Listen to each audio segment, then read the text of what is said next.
Tonight, our special transmission as a report by the United Nations Refugee Agency shows its employees coerced by Israeli forces to admit ties to Hamas's attack. Assalamu alaikum and good evening. This is Muslim News Canada on Muslim Network TV. I'm Humaira Krodia. Today is the 156th day since Israel started bombing Palestinians incessantly.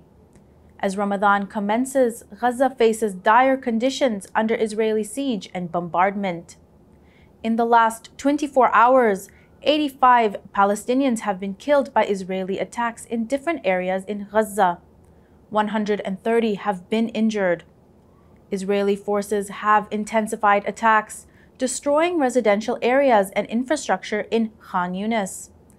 Systematic demolition in the city has left entire neighborhoods razed.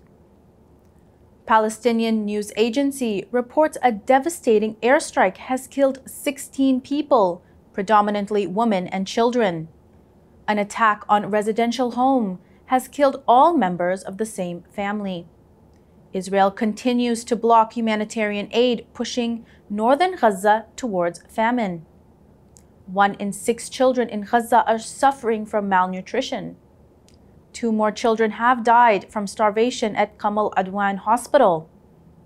An Israeli raid has targeted the outskirts of the town of Al-Jabayan in southern Lebanon.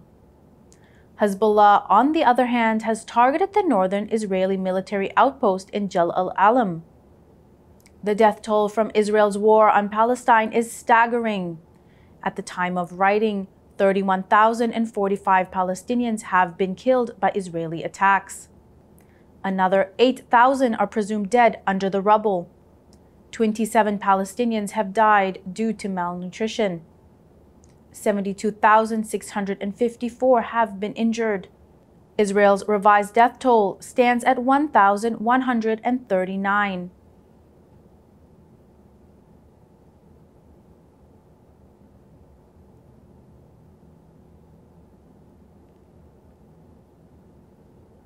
The Muslim holy month of Ramadan has begun today in many parts of the world. This marks a period of dawn to dusk fasting, prayer, and reflection for Muslims. During this sacred time, the plight of the Palestinian people is a significant concern. Instead of preparing for the holy month, people in Gaza are facing hunger, death, and displacement. Many families in Gaza say this Ramadan they face very different circumstances from previous years.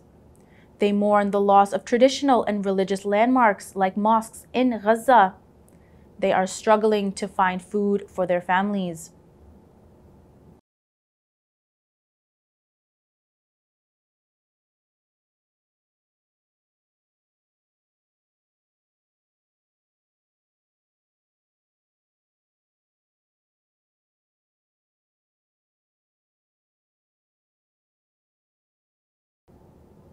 Israeli police blocked hundreds of Palestinians from entering Al-Aqsa Mosque in Jerusalem's Old City for the first late-night prayer of Ramadan. Only women and men over 40 were permitted entry. The Israeli government had earlier claimed it would not restrict the worship of Palestinians at Al-Aqsa Mosque during Ramadan. Palestinians consider East Jerusalem the future capital of an independent Palestinian state. But Israel is attempting to change its identity by Judaizing East Jerusalem, including Al-Aqsa Mosque. Israeli media reports leaflets have been distributed in the neighborhoods of East Jerusalem. These leaflets warn residents against riots during Ramadan. Al-Aqsa Mosque is the world's 3rd holiest site for Muslims. Jews call the area the Temple Mount. They claim it was the site of the 2 Jewish temples in ancient times.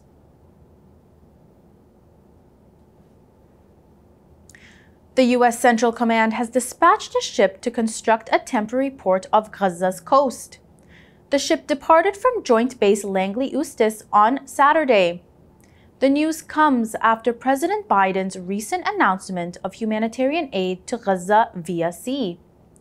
The ship is operated by the 7th Transportation Brigade. It is tasked with establishing a pier for aid delivery. The U.S. Department of Defense is expecting 60 days for completion.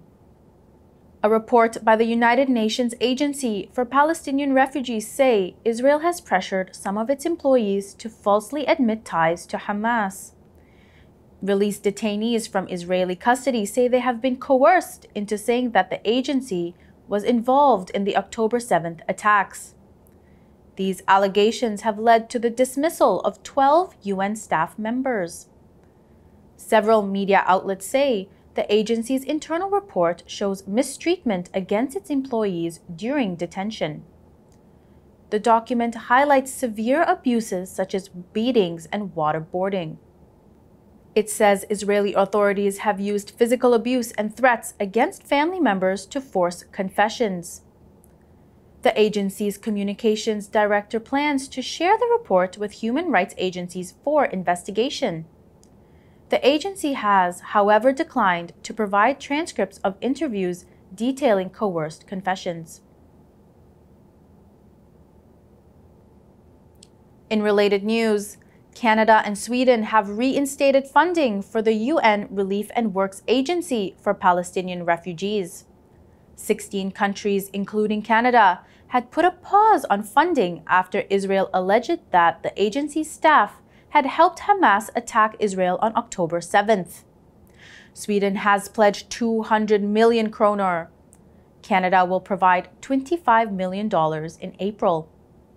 The organization is the biggest UN agency operating in Gaza. It provides healthcare, education, and other humanitarian aid.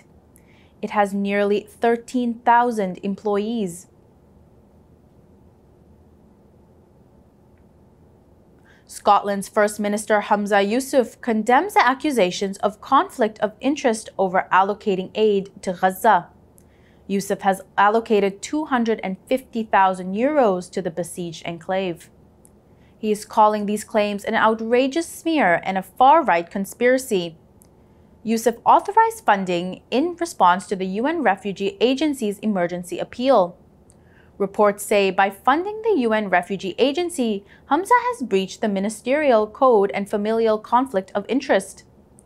Media alleges his ties to the Palestinian resistance group Hamas. Yousaf labels those accusations as Islamophobic and denies any link with Hamas. He says his decision comes due to the grave humanitarian crisis in the region. He has asserted his loyalty to Scotland and commitment to humanitarian causes.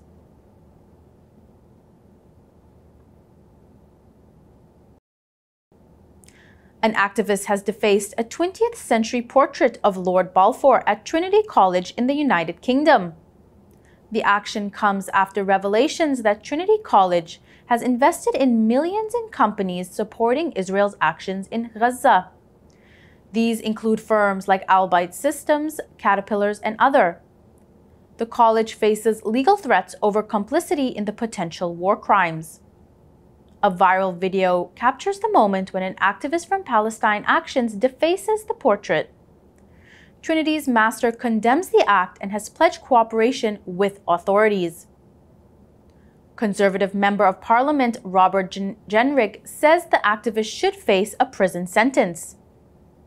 Meanwhile, there is mounting pressure on Trinity to divest from companies with ties to Israel's arms industry.